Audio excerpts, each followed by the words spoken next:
Hey guys, it's Jody.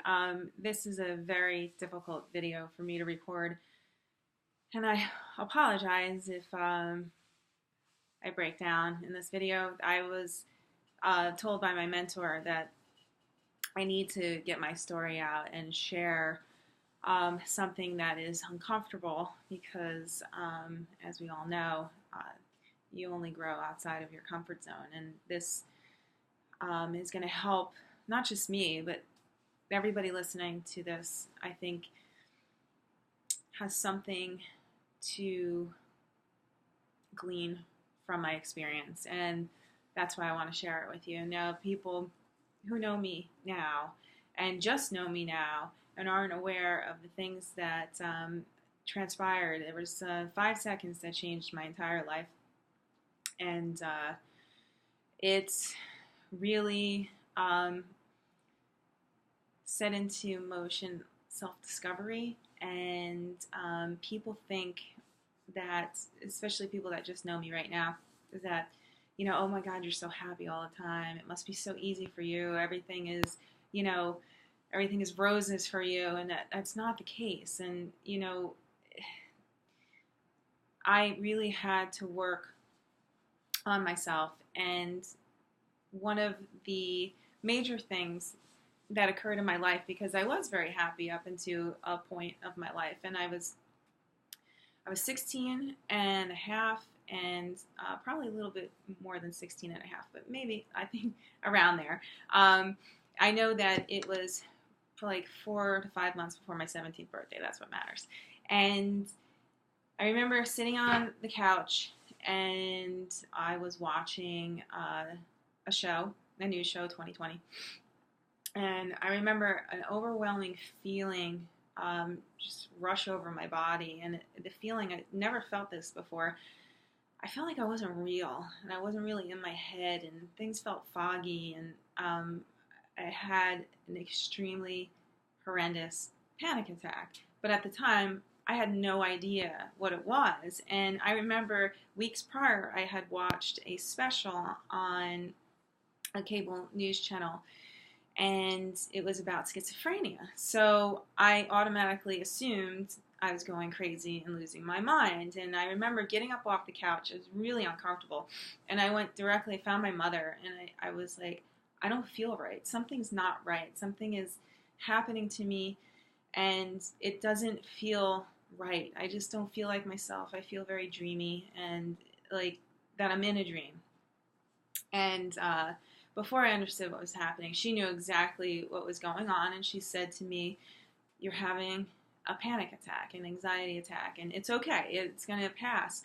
Well, uh, I didn't believe her, and I thought I was going to go crazy. And then I thought what that meant for my life, and I spiraled downhill from that point.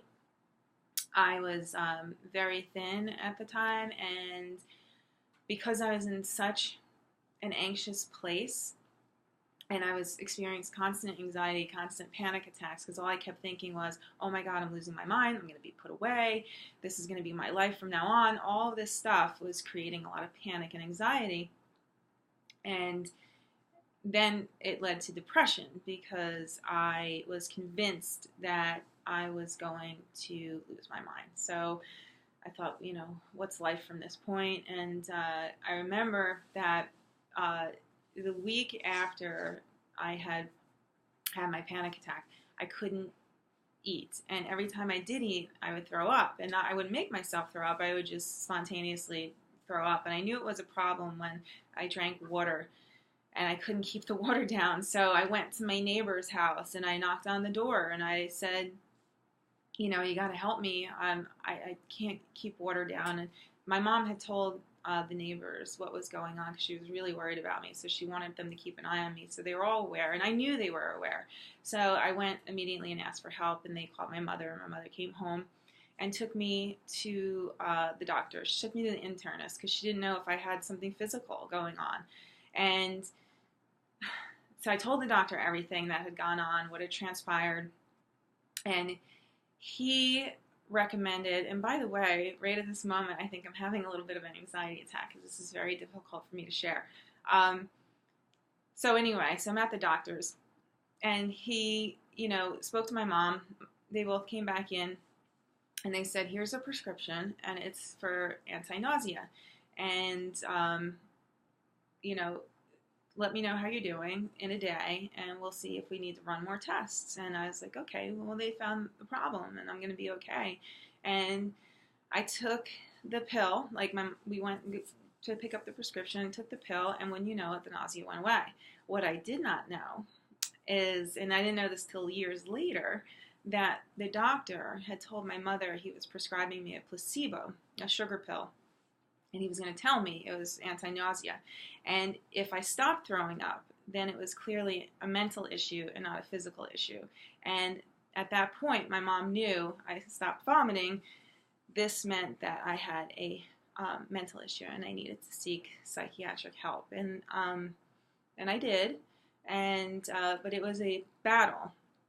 And I was on every medicine known to man. And even though they were telling me it's just anxiety, you don't have schizophrenia, it's okay, you're going to be okay, it's, you have an anxiety disorder, but it overtook my life. And the sheer depression that I felt, I remember going downstairs and seeing pictures of me smiling.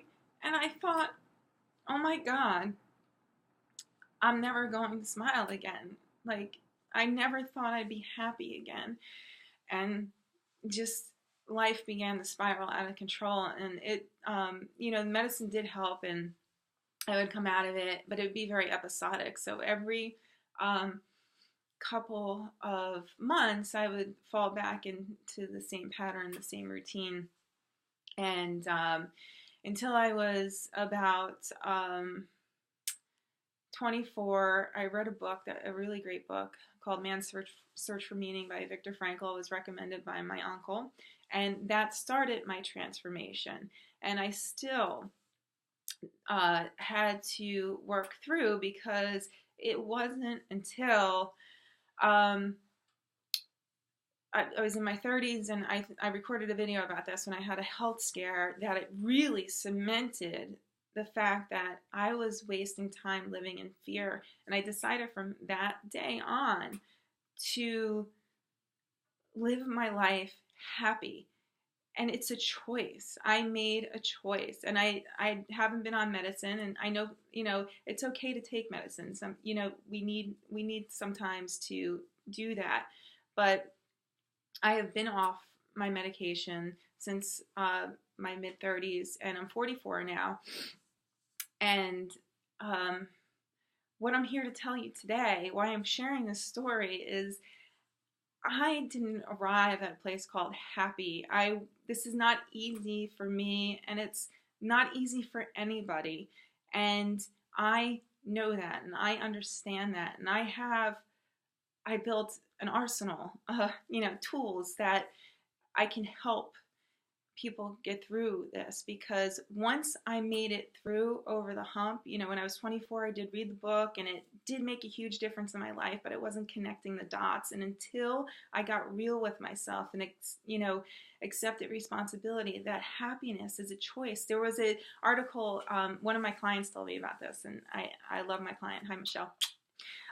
One of my clients told me there was an article in AARP, centenarians were asked, what was your biggest regret? And a lot of them said not choosing to be happy, because happiness was a choice. And, it seems easy for people like me who always look on the bright side to seem to be out of focus to a lot of people, as if I don't know what it's like to suffer. And it's not that way at all. It's just that I'm making a conscious effort, because I know my time on this earth is limited, and I want to make a difference in people's lives. So it was at that moment, my health scare, that I said to myself, no more. I'm going to be happy. I'm going to make it through. I'm going to get the tools that I need, the help that I need, and then I'm going to share it with the world. And that is my passion, is to really instill in people the belief in themselves that It is possible, no matter where you've come from. It has nothing to do with where you're going. You can choose to go to a better place. I promise that it's possible. It's all possible, because if I can do it, I know anybody can do it. And this was one of the hardest videos to share. I am still shaking, still nervous, but happy. And I just wanted to impart to you that happiness is a journey, it's a choice. And we don't arrive at Happy Town and then things are great from then on out, because I can tell you that a couple years ago, I did have something very difficult that people who know me know that I went through something else, that, but things come up. This is life. Life hands us some really hard circumstances sometimes that we have to overcome. And just because I've realized, or I've studied, self-improvement and self-development, how to be happy, it doesn't mean that bad things don't happen sometimes. But now I have the tools to get through it. In a more constructive way. And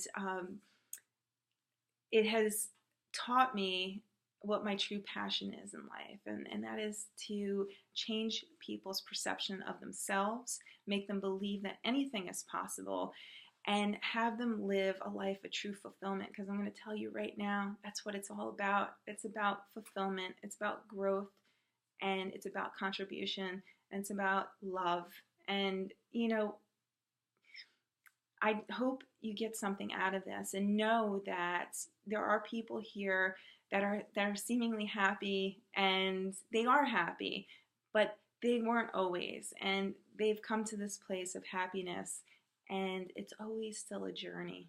And if you need help with that journey, you have any doubts, you have any fears, please come to me. I can really help you. I know the way. And if you don't come to me, come to somebody, because honestly, I know that anything is possible. You are amazing, and you're capable of so much more than you think you are. And I just wanted to share that with you. I hope this helps, and I love you all. Thank you so much. And I hope to hear from some of you soon. Have a great day. Bye. Mwah.